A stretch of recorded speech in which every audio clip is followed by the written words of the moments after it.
Hi friends, ആർഫറയിലേക്ക് എല്ലാവർക്കും ഒരിക്കൽ കൂടി സ്വാഗതം. ഇന്നലെ പോസിറ്റീവിൽ ക്ലോസ് ചെയ്ത മാർക്കറ്റ് ഇന്ന് നെഗറ്റീവിൽ ക്ലോസ് ചെയ്തിട്ട് കാണാം.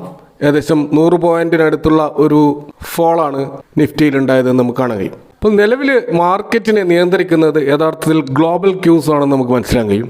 ഇന്നലെ US മാർക്കറ്റ് പോസിറ്റീവിൽ ക്ലോസ് ചെയ്തു, ഇന്ത്യൻ മാർക്കറ്റും പോസിറ്റീവിൽ ക്ലോസ് ചെയ്തു. ഇന്ന് US ഫ്യൂച്ചേഴ്സ് ഒക്കെ നെഗറ്റീവിലാണ്, അതുകൊണ്ട് തന്നെ ഇന്ത്യൻ മാർക്കറ്റും ഇന്ന് നെഗറ്റീവിൽ ക്ലോസ് ചെയ്തു.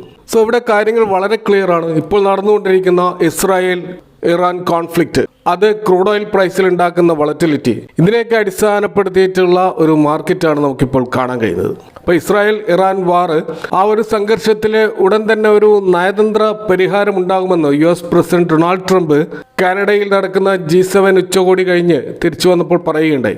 ഇറാനുമായിട്ട് ഒരു ആണവ കരാറിന് സാധ്യത ഉണ്ടെന്നാണ് US അറിയിക്കുന്നത്. ഇറാൻ അത് അംഗീകരിച്ചില്ലെങ്കിൽ അത് വിഡ്ഢിത്തമാകുമെന്നും ട്രംപ് വ്യക്തമാക്കുന്നുണ്ട്. അപ്പോൾ ഇറാൻ-ഇസ്രായേൽ സംഘർഷം കനക്കുന്ന സാഹചര്യത്തിൽ ഈ ട്രംപിന്റെ പ്രസ്താവന വളരെയധികം പ്രാധാന്യം അർഹിക്കുന്ന ഒന്നാണ്. എന്നാൽ അതേസമയം തന്നെ ട്രംപ് ജനങ്ങൾ ടെഹ്റാൻ വിട്ടു പോകണമെന്നും പറയുന്നുണ്ട്. അപ്പോൾ ഈ ഇസ്രായേലുമായുള്ള യുദ്ധത്തിൽ അമേരിക്ക ഡയറക്റ്റായിട്ട് ഒന്നുകിൽ ജോയിൻ ചെയ്യും, അല്ലെങ്കിൽ ഇറാനെ കൊണ്ട് ഈ ഒരു ആണവ കരാറിൽ ഒപ്പിടിക്കും. ഈ രണ്ടിലേതെങ്കിലും ഒന്ന് സംഭവിക്കും. അതിനുള്ള ഒരു സാധ്യതയാണ് നമുക്കിവിടെ കാണാൻ കഴിയുന്നത്. അപ്പോൾ അതിൻ്റെ അടിസ്ഥാനത്തിലാണ് ടെഹ്റാനിൽ നിന്ന് ജനങ്ങളോട് ഒഴിഞ്ഞു പോകുവാൻ ട്രംപ് ആവശ്യപ്പെടുന്നത്. അപ്പോൾ തീർച്ചയായിട്ടും അവിടെ ഡു ഓർ ഡൈ എന്നൊരു സിറ്റുവേഷനാണ് നമുക്കിവിടെ ഇപ്പോൾ കാണാൻ കഴിയുന്നത്. അപ്പോൾ ഈ ഒരു പ്രസ്ഥാനം വന്നതിന് ശേഷമാണ് യഥാർത്ഥത്തിൽ ഇന്നലെ US മാർക്കറ്റ് പോസിറ്റീവ് ക്ലോസ് ചെയ്ത സ്ഥാനത്ത് നിന്ന് ഇപ്പോൾ നെഗറ്റീവിലേക്ക് പോയിക്കൊണ്ടിരിക്കുന്നത് നമുക്ക് മനസ്സിലാക്കാൻ കഴിയും. കൂടാതെ ക്രൂഡ് ഓയിൽ പ്രൈസിൽ ഒരു 1% മുകളിലുള്ള ഒരു അപ്സൈഡ് മൂവ് ഇന്ന് നമുക്ക് കാണാൻ കഴിയും. അപ്പോൾ നമ്മൾ തീർച്ചയായിട്ടും ഇപ്പോഴത്തെ ഈ മാർക്കറ്റിൽ ക്രൂഡ് ഓയിൽ പ്രൈസിനെ കോൺസെൻട്രേറ്റ് ചെയ്തുകൊണ്ടുള്ള ഒരു അപ്പ് ആൻഡ് ഡൗൺ ആണ് മാർക്കറ്റിൽ സ്വാഭാവികമായിട്ടും കാണാൻ കഴിയുക. പക്ഷേ ഇപ്പോഴും ക്രൂഡ് ഓയിൽ 73 ആ ഒരു ലെവലിലാണ് ഉള്ളത്. അത് $80 പെർ ബാരൽ വരികയാണെങ്കിലാണ് അത് വലിയൊരു അപകടകരമായ അവസ്ഥയിലേക്ക് പോവുക. അപ്പോൾ ഇറാൻ അവരുടെ കയ്യിലുള്ള ആ ഒരു ഹോർമസ് സ്ട്രൈറ്റ് അഥവാ ഹോർമസ് കടലിടുക്ക്, ലോകത്തിൻ്റെ 20% ഓയിലും LNGയും ഒക്കെ കടന്നു പോകുന്ന ആ ഒരു റൂട്ട് അടച്ചാൽ മാത്രമേ അത്തരത്തിലുള്ളൊരു ക്രൂഡ് ഓയിൽ പ്രൈസ് ഹൈക്ക് നമുക്ക് കാണാൻ കഴിയുള്ളൂ. അപ്പം അങ്ങനെ വരാത്ത കാലത്തോളം നമ്മൾ ഒരു സേഫ് ആയിട്ടുള്ള ഒരു സോണിലാണ് എന്ന് നമുക്ക് പറയാൻ കഴിയും. ഇപ്പോൾ US ആയാലും വെസ്റ്റേൺ കൺട്രീസ് ആയാലും അത്തരം ഒരു സാഹചര്യത്തിലേക്ക് നീങ്ങുന്നതിനെ തടയിടും എന്നുള്ള കാര്യത്തിൽ സംശയമില്ല. ഇറാനെ പല രാജ്യങ്ങൾക്കും യുദ്ധങ്ങളിൽ തോൽപ്പിക്കാൻ കഴിയാത്തതിൻ്റെ ഒരു പ്രധാനപ്പെട്ട ഒരു തടസ്സം എന്ന് പറയുന്നത് ഈ ഒരു ഹോർമസ് കടലിടുക്കാണ്. അപ്പോൾ അതാണ് ഇറാൻ്റെ ഏറ്റവും വലിയ ആയുധം എന്ന് വേണമെങ്കിൽ പറയാം. നിലവിലെ സാഹചര്യത്തിൽ ഇറാൻ്റെ പിന്നിൽ പല ലോകരാജ്യങ്ങളും അണിനിരക്കാൻ മടിക്കുന്നത് കൊണ്ട് തന്നെ ഇറാൻ സ്വാഭാവികമായിട്ടും ഒരു വെടിനിർത്തൽ അഗ്രിമെൻറ്റിലേക്ക് വരേണ്ടി വരുമെന്നാണ് നമുക്ക് ഇവിടെ നിന്നും മനസ്സിലാക്കാൻ കഴിയുന്നത്. അപ്പോൾ തീർച്ചയായും നമുക്ക് കാണാൻ കഴിയും, വാർ ആരംഭിച്ചതിന് ശേഷം മുന്നോട്ട് പോയിട്ടുള്ള പല ക്രൂഡ് ഓയിൽ റിലേറ്റഡ് ആയിട്ടുള്ള സ്റ്റോക്കുകളും ഇന്ന് പ്രോഫിറ്റ് ബുക്കിംഗ് നമുക്ക് കാണാൻ കഴിയും. ഇപ്പോൾ ഷിപ്പിംഗ് സ്റ്റോക്കുകളായിട്ടുള്ള SCI, അതേപോലെ തന്നെ GE ഷിപ്പിംഗ്, ഇന്ത്യയിലുള്ള ഓയിൽ എക്സ്പ്ലോറേഷൻ കമ്പനികളായ ONGC, ഓയിൽ ഇന്ത്യയിലൊക്കെ പ്രോഫിറ്റ് ബുക്കിംഗ് നടന്നതായിട്ട് നമുക്ക് കാണാൻ കഴിയും. അപ്പോൾ ഇന്ന് ബ്രോഡ് മാർക്കറ്റിലും അതുപോലെ തന്നെ എല്ലാ സെക്ടറുകളിലും ഇത്തരത്തിലുള്ളൊരു പ്രോഫിറ്റ് ബുക്കിംഗ് നടന്നിട്ടുണ്ടെങ്കിലും IT സെക്ടറിലുള്ള സ്റ്റോക്കുകൾ ഇന്ന് പോസിറ്റീവിൽ നിൽക്കുന്നതായിട്ട് നമുക്ക് കാണാൻ പറ്റും. ഇപ്പോൾ കഴിഞ്ഞ 6 മാസം നിഫ്റ്റി 50 അണ്ടർ പെർഫോം ചെയ്ത ഒരു ഇൻഡെക്സാണ് IT ഇൻഡെക്സ് എന്ന് നമുക്കറിയാം. അവരുടെ പല റിസൾട്ടുകളിലും അവരുടെ ഫ്യൂച്ചർ ഗൈഡൻസുകളിൽ വലിയ പ്രതീക്ഷ പൊതുവെ മാർക്കറ്റിൽ ഉണ്ടായിരുന്നില്ല. കാരണം 2%, 3% ഒരു ഗ്രോത്ത് മാത്രമാണ് അടുത്ത ക്വാർട്ടറിലൊക്കെ പ്രവചിക്കപ്പെട്ടിരുന്നത്. പ്രത്യേകിച്ച് US മാർക്കറ്റിലുള്ള ആ ഒരു താരിഫ് റിലേറ്റഡ് ആയിട്ടുള്ള അൺസർട്ടനിറ്റി കാരണം IT സ്റ്റോക്കുകളൊക്കെ അണ്ടർ പെർഫോമിംഗ് ആയിരുന്നു. അപ്പോൾ അവിടെ തീർച്ചയായിട്ടും ഇപ്പോൾ ഈ IT സ്റ്റോക്കുകളിൽ ഒരു റാലി ഉണ്ടാകാൻ മാത്രമുള്ള യാതൊരു ട്രിഗർ പോയിന്റ് നമുക്ക് കാണാൻ കഴിയില്ല. എന്നിട്ടും IT സ്റ്റോക്കുകൾ മുന്നോട്ട് പോകാനുള്ള ഒരു കാരണമായിട്ട് നമുക്ക് കാണാൻ കഴിയുന്നത് റുപ്പിയുടെ ഡീവാലുവേഷനാണ്. നമുക്കറിയാം, ഇന്ത്യയിലെ IT കമ്പനികളൊക്കെ അവരുടെ ബിസിനസ് നടത്തുന്നത് ഭൂരിഭാഗം ജയന്റ് സ്റ്റോക്കുകളും അമേരിക്കയിലാണ്. അപ്പോൾ അമേരിക്കയിൽ നിന്ന് അവർക്ക് കിട്ടുന്നത് ഡോളർ പേയ്മെൻ്റ് ആണ്. അപ്പോൾ ഡോളർ പേയ്മെൻറ്റ് ഇന്ത്യൻ മണിയിലേക്ക് കൺവേർട്ട് ചെയ്യുമ്പോൾ തീർച്ചയായിട്ടും ഇവരുടെ റവന്യൂവിൽ വലിയൊരു വർധനവ് ഉണ്ടാവും. റുപ്പി ഇപ്പോൾ 86 മുകളിലാണ് അതിൻ്റെ വാല്യുവേഷൻ നമ്മൾ ഡോളറുമായിട്ട് കമ്പയർ ചെയ്യുമ്പോൾ കാണുന്നത്. നമുക്ക് കാണാൻ കഴിയും, ഇതിനു മുമ്പ് ഇതേപോലെ തന്നെ റുപ്പിയുടെ വാല്യുവേഷൻ ഇതേപോലെ ഡൗൺ ആയ സമയത്ത് 87 എന്ന ലെവലിലൊക്കെ വന്ന സമയത്ത് ആ സമയത്ത് IT സ്റ്റോക്കുകളിലും അതേപോലെ ഒരു റാലി ഉണ്ടായതായിട്ട് നമുക്ക് കാണാൻ കഴിയും. ഇപ്പോൾ ഡിസംബർ, ജനുവരി, ഫെബ്രുവരി മാസങ്ങളിൽ നമ്മൾ ചാർട്ട് പരിശോധിച്ചാൽ കാണാൻ കഴിയും, IT സ്റ്റോക്കുകൾ മുന്നോട്ട് പോയ അതേ രീതിയിലാണ് ഇന്ത്യൻ റുപ്പി ഡിവാല്യുവേഷൻ നടന്നത് നമുക്ക് കാണാൻ കഴിയും. ഇപ്പോൾ കഴിഞ്ഞ ലാസ്റ്റ് 1 വീക്ക് റുപ്പി അതേപോലെ തന്നെ 85 ക്രോസ് ചെയ്തിട്ട് 86 കടന്നിട്ടുണ്ട്. അപ്പോൾ ഈ ഒരു ഡിവാല്യുവേഷൻ കാരണമാണ് ഇപ്പോൾ IT സ്റ്റോക്കിലും അതേ രീതിയിലുള്ള ഒരു അപ്സൈഡ് മൂവ് നമ്മൾ കാണുന്നത്. അപ്പോൾ IT സ്റ്റോക്കുകളിൽ ഉണ്ടായിട്ടുള്ള ഈ ഒരു റാലിയുടെ കാരണങ്ങൾ ഈ ഒരു റുപ്പി സ്റ്റെബിലൈസ് ചെയ്യാത്തതിൻ്റെ പ്രശ്നമാണ് എന്ന് നമുക്ക് മനസ്സിലാക്കാൻ കഴിയും. ഇപ്പോൾ റുപ്പി 84 വരികയാണെങ്കിൽ തീർച്ചയായിട്ടും IT സ്റ്റോക്കുകൾ ഇപ്പോൾ നടന്നുകൊണ്ടിരിക്കുന്ന ഒരു ചാകര ചിലപ്പോൾ അവസാനിച്ചു എന്നും വരാം. ഇന്ന് നമ്മൾ ഫോറിൻ ഇൻസ്റ്റിറ്റ്യൂഷണൽ ഇൻവെസ്റ്റേഴ്സിൻ്റെ ഒരു ആക്ടിവിറ്റി നമ്മൾ നോക്കിക്കഴിഞ്ഞാൽ അവിടെ ഇന്ന് അവർ നെറ്റ് ബയേഴ്സ് ആയിട്ട് മാറിയതായിട്ട് കാണാൻ കഴിയും. 1400 കോടിയോളം NSEയിലും അതുപോലെ NSE BSE എല്ലാം കൂടിയിട്ട് 1600 കോടിയോളം അവർ ഇന്ന് ബൈ ചെയ്തതായിട്ട് നമുക്ക് കാണാൻ കഴിയും. അപ്പോൾ ഇവിടെ മൊത്തത്തിൽ നമ്മളിപ്പോൾ കാണുന്ന ഒരു പ്രവണത എന്താണെന്ന് വെച്ച് കഴിഞ്ഞാൽ 24,500 അതുപോലെ 25,200 ഈ ലെവലുകളിൽ മാർക്കറ്റ് കൺസോൾഡേറ്റ് ചെയ്യാൻ തുടങ്ങിയിട്ട് ഏകദേശം മെയ് 12-ാം തീയതി മുതൽ തുടങ്ങിയിട്ടുള്ള ഒരു കൺസോൾഡേഷനാണിത്. അതിപ്പോഴും തുടരുകയാണ്. അപ്പോൾ എപ്പോഴൊക്കെ മാർക്കറ്റ് 24,500 ലെവലിൽ വരുന്നു അപ്പോൾ ബൈങ് നടക്കുന്നു, എപ്പോഴൊക്കെ 25,200 പോകും അല്ലെങ്കിൽ 25-നോട് അടുത്ത് വരുന്നു അപ്പോഴൊക്കെ സെല്ലിങ് നടക്കുന്നു. ആ ഒരു റേഞ്ചിലുള്ള ഒരു സ്വിംഗ് ആണ് നമ്മളിപ്പോൾ കണ്ടുകൊണ്ടിരിക്കുന്നത്. അപ്പോൾ ഫോറിൻ ഇൻവെസ്റ്റേഴ്സും ഇതേ ഒരു ആക്ടിവിറ്റിയിലാണ് ഏർപ്പെട്ടിരിക്കുന്നത് എന്നാണ് അവരുടെ ബൈങ്ങും സെല്ലിങ്ങും ഡാറ്റ നമ്മൾ പരിശോധിച്ചാൽ കാണാൻ കഴിയും.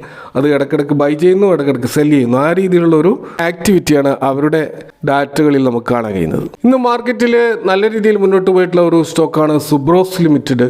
കഴിഞ്ഞ 5 ട്രേഡിംഗ് സെഷനിൽ 26% അപ്സൈഡ് ഈ സ്റ്റോക്ക് പോയതായിട്ട് നമുക്ക് കാണാൻ പറ്റും. ഇപ്പോൾ സുബ്രോസ് ലിമിറ്റഡ് എന്ന് പറയുന്ന ഈ ഒരു സ്റ്റോക്ക് ഏറ്റവും പ്രധാനമായിട്ടും ഓട്ടോമോട്ടീവ് സെഗ്മെന്റിലും അതുപോലെ HVAC AC ഇൻഡസ്ട്രീസിലും തെർമൽ പ്രൊഡക്റ്റുകൾ സപ്ലൈ ചെയ്യുന്ന മാനുഫാക്ചർ ചെയ്യുന്ന ഒരു കമ്പനിയാണ്. അവരുടെ കോർ പ്രൊഡക്ട്സ് എന്ന് പറയുന്നത് കംപ്രസേഴ്സും കണ്ടൻസേഴ്സും ഹീറ്റ് എക്സ്ചേഞ്ചേഴ്സും ഒക്കെയാണ്. അതായത് ആ ഒരു കംപ്ലീറ്റ് AC സിസ്റ്റത്തിലുള്ള കമ്പോണൻസ് ഇവർ നിർമ്മിക്കുന്നുണ്ട്. ഇതുകൂടാതെ തന്നെ എൻജിൻ കൂളിംഗ് മൊഡ്യൂൾസും ഹീറ്റേഴ്സും റെസിഡൻഷ്യൽ ആയിട്ടുള്ള കമേഴ്ഷ്യൽ കൂളിംഗ് സിസ്റ്റത്തിലും ഇവർ മാനുഫാക്ചറിങ് ചെയ്യുന്നുണ്ട്. അപ്പോൾ ഇവരുടെ ഒരു കൊളാബറേഷൻ കാണുന്നത് ജപ്പാനിലുള്ള ഡെൻസോ കോർപ്പറേഷനുമായിട്ടാണ്. ഇവിടെ ഇവർക്കുള്ള ഒരു ജോയിന്റ് വെഞ്ചറിൽ ഏകദേശം 36% ഇന്ത്യയിലുള്ള സൂരി ഫാമിലിക്കും അതുപോലെ 20% ഓണർഷിപ്പ് ഡെൻസോ കോർപ്പറേഷനും അതുപോലെ 11% ഓണർഷിപ്പ് സുസുക്കി മോട്ടോർ കോർപ്പറേഷനുമാണെന്ന് കാണാൻ കഴിയും. അപ്പോൾ ഈ സ്റ്റോക്കിൽ ഇപ്പോൾ നല്ലൊരു മൂവ്മെൻറ്റ് ഉണ്ടാകാനുള്ള പ്രധാനപ്പെട്ട കാരണം അവരുടെ ഫൈനാൻഷ്യൽ പെർഫോമൻസ് തന്നെയാണ്.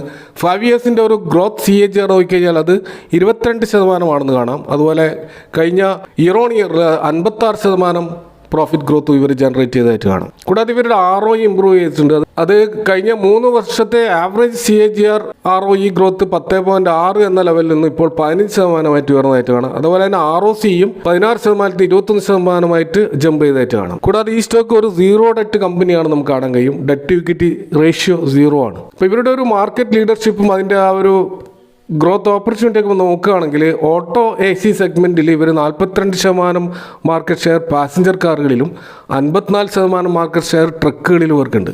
ഇതുകൂടാതെ ഇപ്പോൾ ഈ സ്റ്റോക്കിൽ ഒരു പോസിറ്റീവ് മൊമെൻറ്റത്തിന് ഒരു പ്രധാനമായിട്ട് ഉള്ള ഒരു കാരണമായിട്ട് നമ്മൾ കാണുന്നത് ഗവൺമെൻറ് ഇപ്പോൾ ഈ ട്രക്കുകളിൽ AC ക്യാബിൻ നിർബന്ധമാണെന്നുള്ള ഒരു മാൻഡേറ്റ് കൊണ്ടുവന്നിരിക്കുകയാണ്.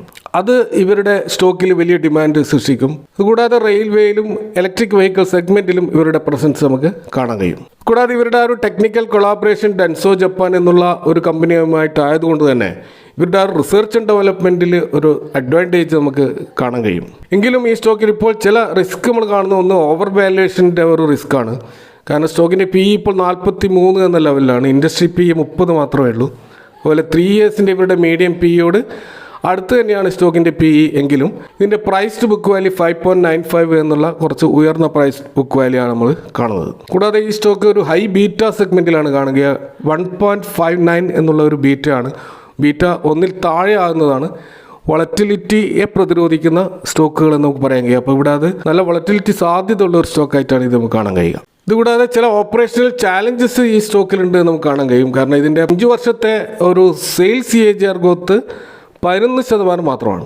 കൂടാതെ ഇവരുടെ ഡെറ്റഡ് ഡേയ്സ് അത് കുറച്ച് കൂടിയതായിട്ട് കാണാം. അതായത് ഇൻവെൻട്രി കുറച്ച് ഹൈ ആയതായിട്ട് കാണാം. 49 ഡേയ്സിലാണ് ഇപ്പോൾ കാണുന്നത്. ഹിസ്റ്റോറിക്കലി നോക്കുകയാണെങ്കിൽ 36 എന്ന ഡേയ്സിലാണ് മുമ്പ് ഉണ്ടായിരുന്നത്. അതുപോലെ ഇവരുടെ കൂടുതലായിട്ടുള്ള ഡിപ്പെൻഡൻസ് ഓട്ടോ സെക്ടറിലാണ്. നമുക്കറിയാം ഓട്ടോ സെക്ടർ എന്ന് പറയുന്ന ഒരു സൈക്ലിക്കൽ സെക്ടറാണ്. അപ്പോൾ അതും ഒരു റിസ്ക് ഫാക്ടർ ഉണ്ട്. അപ്പോൾ ഇപ്പോൾ ഈ സ്റ്റോക്ക് തീർച്ചയായിട്ടും ഒരു ഓവർ ബോട്ട് സോണിലാണുള്ളത്. RSI 70 മുകളിലേക്ക് പോയതായിട്ട് കാണാം. അതുകൊണ്ട് തന്നെ ഒരു പുൾ ബാക്ക് സ്വാഭാവികമായിട്ടുണ്ടാവും. അപ്പോൾ 900-950 ലെവല് ഒരു ബൈങ് ലെവലായിട്ട് കാണാവുന്നതാണ്. ഷോർട്ട് ടേമിൽ അത്തരത്തിലുള്ള ഒരു സ്റ്റോപ്പ് ലോസ് മെയിൻറ്റെയിൻ ചെയ്തുകൊണ്ട് മുന്നോട്ട് പോകുന്നതായിരിക്കും നല്ലത്. എന്നാൽ ഒരു ലോങ് ടേം ഇൻവെസ്റ്റർ ആണെങ്കിൽ ഇതിനെ ഒരു സിപ്പ് മോഡലിൽ ഘട്ടം ഘട്ടമായിട്ട് അക്യുമുലേറ്റ് ചെയ്യുന്നതായിരിക്കും, അല്ലെങ്കിൽ ബൈ ഓൺ ഡിപ്പ് സ്ട്രാറ്റജിയിൽ അക്യുമുലേറ്റ് ചെയ്യുന്നത് ആയിരിക്കും ഗുണകരമാകുക എന്ന് മനസ്സിലാക്കാൻ കഴിയുന്നു. മറ്റൊരു സ്റ്റോക്ക് ഇന്ന് നമുക്ക് കാണാൻ കഴിയുന്നത് സോണ BLW പ്രിസിഷൻ ഫോർജിങ് എന്ന സ്റ്റോക്കാണ്. ഈ സ്റ്റോക്കിൽ ഇന്ന് 4% ഒരു ക്രാഷ് ഉണ്ടായതായിട്ട് കാണാം. അപ്പോൾ അതിൻ്റെ ഒരു പ്രധാനപ്പെട്ട കാരണം 2 ദിവസങ്ങൾക്ക് മുമ്പാണ് ഇവരുടെ ചെയർമാനായിട്ടുള്ള സഞ്ജയ് കപൂർ മരണപ്പെട്ടത്. അപ്പോൾ അത് ഈ സ്റ്റോക്കിൽ വലിയൊരു കൺസേൺ ആയിട്ട് ഉയർന്നു വന്നിരിക്കുകയാണ്. കാരണം നമുക്കറിയാം ഇതേപോലുള്ളൊരു സ്റ്റോക്കിൽ മുമ്പ് അങ്ങനെ സംഭവിച്ചിരുന്നു. കോഫി ഡേ എന്ന് പറയുന്ന കോഫി ഡേ എൻ്റർപ്രൈസസ് എന്ന സ്റ്റോക്കിൽ നമുക്ക് കാണാൻ കഴിഞ്ഞ ഒരു വർഷം 40% ഈ സ്റ്റോക്ക് ഡൗൺ ആയിട്ടുള്ളത്. ഈ സ്റ്റോക്കിലും ഇതേപോലെ അതിൻ്റെ ഫൗണ്ടർ ആയിട്ടുള്ള VG സിദ്ധാർത്ഥ അദ്ദേഹം മരിച്ചതിന് ശേഷമാണ് 2019 ഈ സ്റ്റോക്ക് താഴോട്ടേക്ക് പോകാൻ തുടങ്ങിയത്. അപ്പോൾ അത്തരത്തിലുള്ള ഒരു വിധി ഈ സോണ BLW ഈ സ്റ്റോക്കിൽ വരുമോ എന്നൊരു ഭയം മാർക്കറ്റിൽ പിടികൂടിയിട്ടുണ്ട്. അതിൻ്റെ അടിസ്ഥാനത്തിലുള്ള ഒരു സെൽ ഓഫാണ് ഈ സ്റ്റോക്കിൽ നമുക്ക് കാണാൻ കഴിയുന്നത്. എന്നാൽ നമ്മൾ കുറച്ചും കൂടി ഡീപ്പായിട്ട് ഇത് പരിശോധിച്ചാൽ ഈ സഞ്ജയ് കപൂർ യഥാർത്ഥത്തിൽ ഇതിൻ്റെ ഒരു നോൺ എക്സിക്യൂട്ടീവ് ചെയർമാനാണ്. അദ്ദേഹം ഇതിൻ്റെ സ്ട്രാറ്റജിക് ആയിട്ടുള്ള അല്ലെങ്കിൽ നയപരമായ തീരുമാനങ്ങൾ മാത്രമേ എടുക്കാറുള്ളൂ. ഡേ ടു ഡേ ഓപ്പറേഷൻ യഥാർത്ഥത്തിൽ മാനേജ് ചെയ്യുന്നത് ഇതിൻ്റെ CEO ആയിട്ടുള്ള വിവേക് വിക്രം സിംഗ് ആണ്. കൂടാതെ ഒരു പ്രൊഫഷണൽ ബോർഡ് ഇതിനെ നിയന്ത്രിക്കുന്നുണ്ട്. അപ്പോൾ അതുകൊണ്ട് തന്നെ ഒരു ലീഡർഷിപ്പ് വാക്യൂം അവിടെ ഉണ്ടാവാൻ സാധ്യതയില്ല. അതിൻ്റെ ഒരു കണ്ടിന്യൂവേഷൻ തീർച്ചയായിട്ടും ഉണ്ടാകുമെന്ന് തന്നെയാണ് നമുക്ക് കാണാൻ കഴിയുന്നത്. എന്നാൽ കോഫി ഡേയുടെ ഒരു പ്രശ്നം അതായിരുന്നില്ല. അവിടെ സിദ്ധാർത്ഥ ഫൗണ്ടർ മാത്രമല്ല, അദ്ദേഹമായിരുന്നു ആ ഒരു കമ്പനിയുടെ ജീവാത്മാവും പരമാത്മാവും എന്ന് വേണമെങ്കിൽ പറയാം. അത്രമാത്രം ഡീപ്പായിട്ട് അദ്ദേഹം ഓപ്പറേഷനിൽ ഇൻവോൾവ് ആയിരുന്നു. അദ്ദേഹത്തിൻ്റെ മരണം തീർച്ചയായിട്ടും അവിടെ ഒരു ലീഡർഷിപ്പ് വാക്യൂം ക്രിയേറ്റ് ചെയ്തു. അതുകൂടാതെ കോഫി ഡേ എൻ്റർപ്രൈസസിൽ വലിയ തോതിലുള്ള കടമുണ്ടായിരുന്നു. അത് തീർച്ചയായിട്ടും അവരുടെ ഓപ്പറേഷനെ വലിയ തോതിൽ തകർത്തു എന്നുള്ളതാണ് യാഥാർത്ഥ്യം. ഇപ്പോൾ സോണ BLW ഉണ്ടായിട്ടുള്ള ഡൗൺ സൈഡ് അത് മാത്രമല്ല. കാരണം ബെൻസ്റ്റീൻ എന്ന് പറയുന്ന ഇൻ്റർനാഷണൽ ബ്രോക്കറേജ് ഇതിൻ്റെ ഗ്ലോബൽ EV റിസ്കിൻ്റെ അടിസ്ഥാനത്തിൽ നമുക്കറിയാം US EVയെ നിരുത്സാഹപ്പെടുത്തുന്ന നയങ്ങളാണ് ട്രംപ് ആവിഷ്കരിക്കുന്നത്. അതിൻ്റെ അടിസ്ഥാനത്തിൽ ഇതിനെ ഡൗൺഗ്രേഡ് ചെയ്തിരുന്നു. അതിൻ്റെ ഭാഗമായിട്ട് മാത്രമാണ് നമുക്കിപ്പോൾ ഈ ഡൗൺഗ്രേഡ് ഈ സ്റ്റോക്കിൽ കാണുന്നത്. അല്ലാതെ ഈ മരണം വലിയ തോതിൽ ഈ സ്റ്റോക്കിനെ എഫക്റ്റ് ചെയ്തതായിട്ട് നമുക്ക് കാണാൻ കഴിയില്ല. കൂടാതെ ഈ സ്റ്റോക്കിൻ്റെ ഫണ്ടമെൻ്റൽസ് വളരെ സ്ട്രോങ് ആണ്. നെറ്റ് പ്രോഫിറ്റ് 10% year-on-year ഗ്രോത്ത് ഉണ്ടായിട്ടുണ്ട്. അതുപോലെ ഇവരുടെ EVയുടെ ഓർഡർ ബുക്ക് ഏകദേശം 24,000 കോടിയോളം ഉള്ളതായിട്ട് നമുക്ക് കാണാൻ കഴിയും. എന്നാൽ കോഫി ഡേയുടെ ആയിട്ട് നമ്മൾ കമ്പയർ ചെയ്യുമ്പോൾ അന്ന് സിദ്ധാർത്ഥ മരണപ്പെടുമ്പോൾ ഈ സ്റ്റോക്ക് 30% ക്രാഷ് ആയതായിട്ട് നമുക്ക് കാണാൻ കഴിയും. അപ്പോൾ അത്തരത്തിലുള്ളൊരു ട്രാജഡി ഈ സ്റ്റോക്കിൽ സംഭവിച്ചിട്ടില്ല എന്ന് നമുക്ക് കാണാൻ കഴിയും. കൂടാതെ സോണ BLW എന്ന് പറയുന്നത് അവർക്ക് 5ഓളം രാജ്യങ്ങളിൽ പ്രസൻസ് ഉള്ള ഒരു കമ്പനിയാണ്. കൂടാതെ ഒരു ഡെറ്റ് ഫ്രീ കമ്പനിയാണ്. എന്നാൽ കോഫിയുടെ അങ്ങനെയായിരുന്നില്ല. അവരുടെ അഗ്രസീവ് എക്സ്പാൻഷൻ അത് വലിയ തോതിൽ കടമെടുത്തുകൊണ്ടായിരുന്നു അവർ ചെയ്തിരുന്നത്. അതിൻ്റെ അടിസ്ഥാനത്തിലുള്ള ഒരു ക്രൈസിസ് ആണ് ആ സ്റ്റോക്കിലുണ്ടായത്. ഇപ്പോൾ ഒടുവിൽ നമ്മൾ കാണുന്നത് സോണ കോംസ്റ്റാറിൽ അതിൻ്റെ പിൻഗാമികളായിട്ട് വരാൻ സാധ്യതയുള്ളത് അദ്ദേഹത്തിൻ്റെ സിസ്റ്ററിലേക്ക് മാറ്റപ്പെടാം. അതല്ലെങ്കിൽ അദ്ദേഹത്തിൻ്റെ വൈഫായിട്ടുള്ള പ്രിയ സച്ദേവ് അവർ ഓൾറെഡി ഒരു എസ്റ്റേറ്റ് മാനേജ് ചെയ്യുന്നുണ്ട്. അതുകൂടാതെ കുട്ടികളടക്കമുള്ള ഒരു ട്രസ്റ്റിലേക്ക് അത് മാറിയേക്കാം. അതല്ലെങ്കിൽ നിലവിലുള്ള ബോർഡ് പുതിയ സക്സസറെ തീരുമാനിക്കാനുള്ള സാധ്യതയും നമുക്ക് കാണാൻ കഴിയും. അപ്പോൾ ഇങ്ങനെയൊക്കെ ആണെങ്കിലും സോണ BLW പ്രസിഡന്റ് ഫോർജിങ് അല്ലെങ്കിൽ കോംസ്റ്റാർ എന്ന് പറയുന്ന ഈ സ്റ്റോക്കിൽ ഷോർട്ട് ടേം സെൻറ്റിമെൻറ്റ്സ് തീർച്ചയായിട്ടും അത്ര പ്രോമിസിങ് അല്ല. ഇപ്പോഴത്തെ ഇസ്രായേൽ-ഇറാൻ വാർ, അതുപോലെ EV പോളിസികളിലുള്ള അൺസർട്ടനിറ്റി, ഇതൊക്കെ ഈ സ്റ്റോക്കിനെ മോശമായി ബാധിച്ചേക്കാം. കൂടാതെ ഇവരുടെ കോൺസെൻട്രേഷൻ പൂർണ്ണമായിട്ട് EV സെഗ്മെൻറ്റിലാണ്. അപ്പോൾ അവിടെ അവർ ചൈനയുമായിട്ട് നല്ല തോതിലുള്ള ചൈനീസ് കോമ്പറ്റീഷൻ നേരിടുന്നുണ്ട്.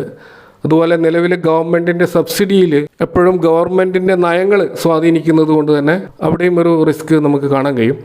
അപ്പോൾ ഇത്തരം കാര്യങ്ങളൊക്കെ പരിഗണിച്ചുകൊണ്ട് സോണ BLW തീർച്ചയായിട്ടും ആ സ്റ്റോക്ക് റിക്കവർ ചെയ്യുമെന്ന് തന്നെയാണ് നമുക്ക് കാണാൻ കഴിയുന്നത്. ഇതൊക്കെയാണ് ഇന്നത്തെ മാർക്കറ്റുമായിട്ട് പങ്കുവെക്കാനുള്ളത്. ഈ വിഷയങ്ങളുമായിട്ടുള്ള നിങ്ങളുടെ കമൻറ്റുകളും അഭിപ്രായങ്ങളും അറിയിക്കുക. Thanks for watching. See you next time with another video.